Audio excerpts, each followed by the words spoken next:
আপনি কেন কোরবানি করবেন, কি দরকার এই কোরবানি করার, কি কারণে আপনি হাটে যাবেন, পশু ক্রয় করবেন, সেই পশুকে আবার আদর যত্ন করবেন, সেই পশুকে আবার কেটে কুটে সুন্দর করে আত্মীয় স্বজনকে দেবেন, গরিব দুঃখীকে দেবেন, এই কোরবানির এই প্রোগ্রাম কেন আপনি করবেন? হয় দেখুন, ইবনে মাজা শরীফের 3123 নম্বর হাদিস, নবী সাল্লাল্লাহু আলাইহি ওয়াসাল্লাম ইরশাদ করতে লাগলেন, মান কানা লাহু সাআতান ওয়া লাম ইউদাহি ফালা ইয়াকরাবান্না মুসাল্লানা।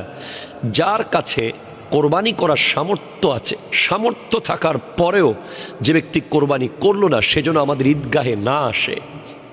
ঈদের দিন যার সামর্থ্য থাকার পরেও কোরবানি করেনি, সেজন্য ঈদগাহে না আসে। এরপরে আরেকটি হাদিস আমি কোট করছি, আল মুজামুল কবির, হাদিস নম্বর 2736।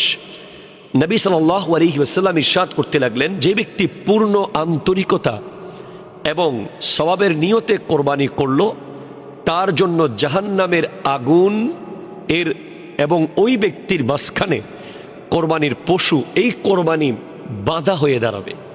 অর্থাৎ যে কোরবানি করলো নিয়ত সহকারে, আল্লাহর জন্য কোরবানি করলো, ওই কোরবানির পশু, ওই কোরবানি তার এবং জাহান্নামের আগুনের মাঝখানে বাধা হয়ে যাবে। আল্লাহু আকবার। এরপর আরেকটি হাদিস আমি কোট করছি, সুনান ইবনে মাজা 3127 নম্বর হাদিস। নবী সাল্লাল্লাহু আলাইহি ওয়াসাল্লাম ইরশাদ করতে লাগলেন, যেই ব্যক্তি নিয়ত সহকারে কোরবানি করলো, যার কোরবানি পরিপূর্ণতা লাভ করেছে, যে আল্লাহর ওয়াস্তে কোরবানি করেছে, এই কোরবানির পশুর প্রত্যেকটা পশম পরিমাণ সওয়াব আল্লাহ তাআলা তাকে দান করবেন। আল্লাহু আকবার, আল্লাহু আকবার। এরপর সুনান ইবনে মাজা হাদিস নম্বর 3126, সুনান ইবনে মাজা হাদিস নম্বর 3126।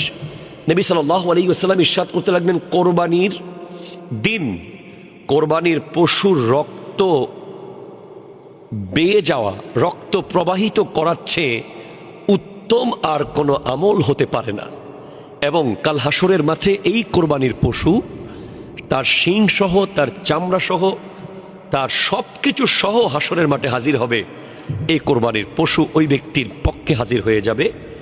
আপনারা খুব আশ্চর্য হয়ে যাবেন।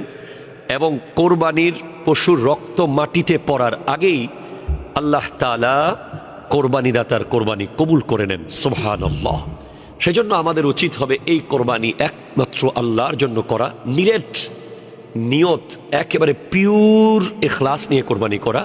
তাহলে আমরা ইনশাআল্লাহ এই নিয়ামতগুলো পেয়ে যাব।